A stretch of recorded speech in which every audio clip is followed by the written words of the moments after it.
It was a Sunday evening, and I was making my way home, burdened by a week filled with unfulfilled longings. After several days of resisting the temptation of gay websites, my desires simmered just beneath the surface. The journey from the station to my residence felt interminable, prompting me to take a pedicab. A row of pedicabs stood ready, their drivers relaxing in the soft glow of the evening light. As I walked by, one particular man captured my attention and held it firmly. He appeared to be in his early 30s, with skin that radiated a rich bronze, likely a result of years spent in the sun. His sleeveless undershirt clung to his muscular physique, accentuating his strong arms and broad chest that tapered down to a flat abdomen. His thick thighs and powerful calves completed the striking image. However, it was his face that truly drew me in. Defined features, a hint of stubble, and a rugged allure that exuded confidence. Without hesitation, I climbed into his pedicab, a thrill surging through me. As he pedaled, his body moved in a captivating rhythm. His muscles flexed and relaxed, each motion a testament to his inherent strength. I watched, entranced, as my mind spun with wild fantasies. The ride seemed to extend indefinitely, each moment intensifying my anticipation. Then, as we turned onto a more secluded path, the enveloping darkness emboldened me. I leaned forward, my voice barely a whisper. "How much for the ride?"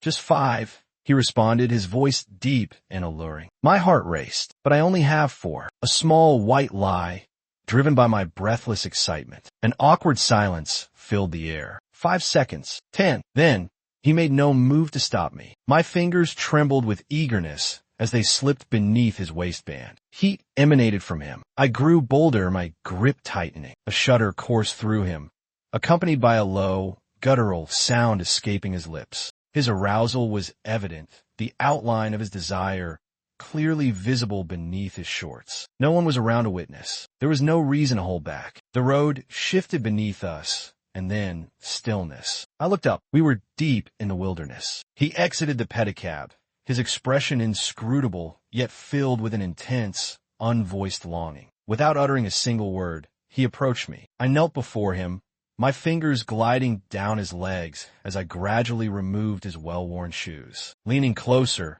I breathed in the earthy aroma of sweat and leather. It was primal. My lips grazed the fabric of his socks, and then my tongue flicked against the coarse material. With careful slowness, I used only my mouth to peel them away. His bare feet were calloused and strong, resting in my hands. I revered them, kissing along the arches, tracing patterns over his toes.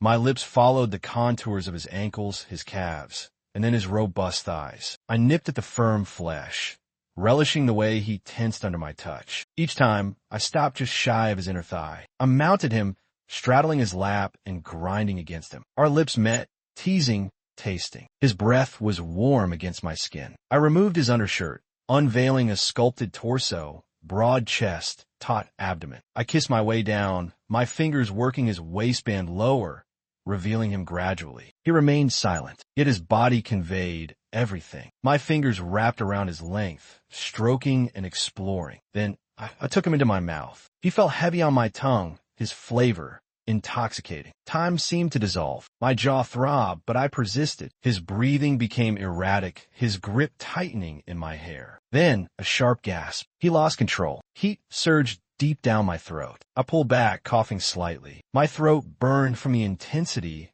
of his release. He sat up, observing me, a flicker of guilt crossing his face. I shook my head. No need for apologies. This was precisely what I desired. But he was not finished. Before I could react, strong hands encircled my waist. With ease, he lifted me and positioned me over him. He pressed me down. I gasped as my body adjusted to his size. The stretch was both intense and electrifying. He held me there, relishing the sensation. And then, he began to move. A rhythm. I became completely immersed in the experience. My arms wrapped around his shoulders, my head nestled against his chest. He took the lead, each thrust sending waves of ecstasy through me, unraveling my very being. I gasped, my body trembling. Then, I surrendered. Pleasure surged within me. Simultaneously, I sensed him reaching his peak. Warmth flooded deep inside me. For a prolonged moment, we remained entwined, our bodies glistening with sweat, breaths heavy and labored. Eventually, he softened within me,